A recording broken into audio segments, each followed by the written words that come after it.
Wanita Hari Ini. Kembali bersama kami di Wanita Hari Ini. Dalam segmen tajaan hari ini, kita akan bersama dengan Pengarah Institut Kemajuan Desa Infra, iaitu Puan Noraina Masduki. Assalamualaikum. Assalamualaikum. Baik, Alhamdulillah. Okey, mungkin kita nak kongsikanlah kepada penonton-penonton kita apa yang mereka perlu tahu tentang infra, peranan dan juga fungsi yang dijalankan. Boleh? Terima kasih, Puan Fiza. Kalau ditanya pada masyarakat umum, tak ramai tahu apa infra ni. Orang selalu ingat infrastruktur. Kan? Saya pun tanya tadi. Dan kat luar tadi pun ada orang bertanya juga kepada saya. Tapi infra ini adalah, nama panjang ni adalah Institut Kemajuan Desa, yang mana kami ni adalah sebahagian daripada Kementerian Pembangunan Luar Bandar. Jadi institusi ini adalah yang melaksanakan latihan, kita buat penyelidikan, dan fokus utama kita adalah masyarakat luar bandar. Iaitu maksudnya dia ada niche-niche yang kecil lah. Kumpulan contohnya jawatankuasa pembangunan dan keselamatan kampung, kita ada usahawan, kita ada belia, dan juga wanita itu sendirilah. Yang ini yang kita nak bercerita sikit hari inilah. Bagaimana infra orang kata menyumbang kepada pembangunan dan pemerkasaan wanita luar bandar. Okey. Cakap tentang pemerkasaan wanita luar bandar itu sendiri, penonton-penonton kita sedang menonton ketika ini, wanita khususnya, nak tahulah sejauh mana pemerkasaan wanita luar bandar ini menjadi satu titik tolak kepentingan dalam kemajuan desa. Okey.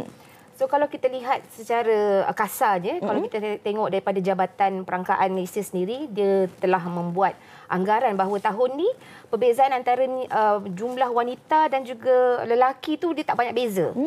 Dia dalam about 3% sahaja. Dan kemudian kita ada dasar wanita, kita ada dasar 30% wanita membuat keputusan.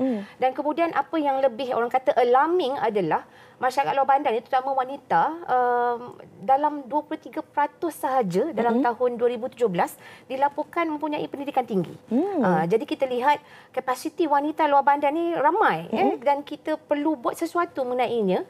Dan di sinilah infra itu sendiri memainkan peranan yang sangat penting. Dari sini kita memberikan latihan dalam bentuk pelbagai lah. Kalau wanita itu dia adalah dalam kumpulan usahawan, jadi dia ada berbeza dia punya latihan. Kalau dia adalah kepimpinan komuniti, so berbeza latihan dia, dan begitulah seterusnya. Okey. Kita melihat tentang kepentingan peranan wanita tu sendiri. Kalau kita kat rumah sendiri pun, apa-apa pun anak kecil nak tanya mak. Betul. Penonton-penonton yang sedang tengok ketika ni, dia nak beli barang ke apa, dia akan, kalau dia seorang ibu, dia akan kata kat anak lelaki dia, mak teringin nak ni tadi nak. Macam tu kan. Peranan seorang wanita tu memang sangat-sangat besar. Justru bagaimana kita nak melihat juga tentang program-program dan juga perancangan yang telah pun disusun atur dalam membantu untuk terus memperkasakan wanita luar bandar ini. Kalau dilihat biasanya kalau infra ataupun institusi latihan ni, kita ada takwim 1 tahun kan. Tapi kita tahulah tahun ni separuh daripada tahun tu je dah habis disebabkan kita PKP dan sebagainya. Jadi untuk di infra sendiri, program-program kami latihan bermula daripada Ogos. Jadi kita ada berbaki, saya rasa dalam lebih kurang 4 bulan saja nak complete everything. Kemudian kita lihat banyak lagi fokus yang perlu kita bagi perhatian tahun ni.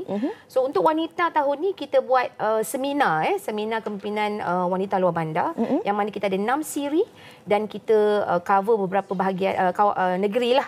Contohnya macam kita akan buat di Kelantan esok.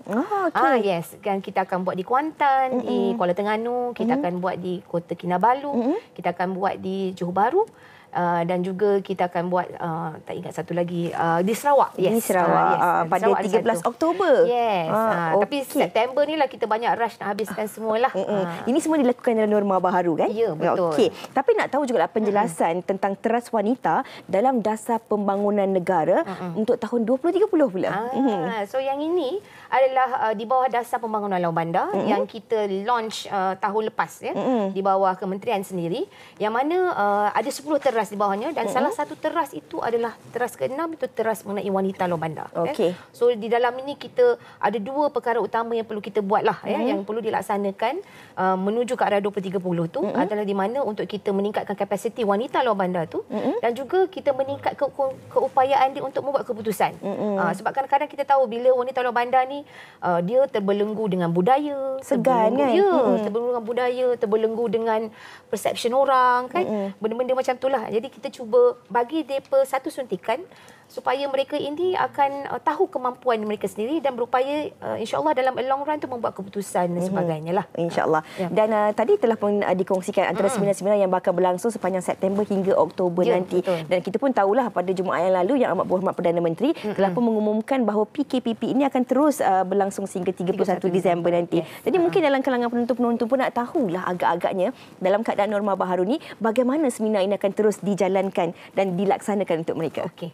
Kalau kita lihat MKN keluarkan SOP dari segi pelaksanaan majlis dan cuma pihak infra memang kita akan apply lah SOP tersebut.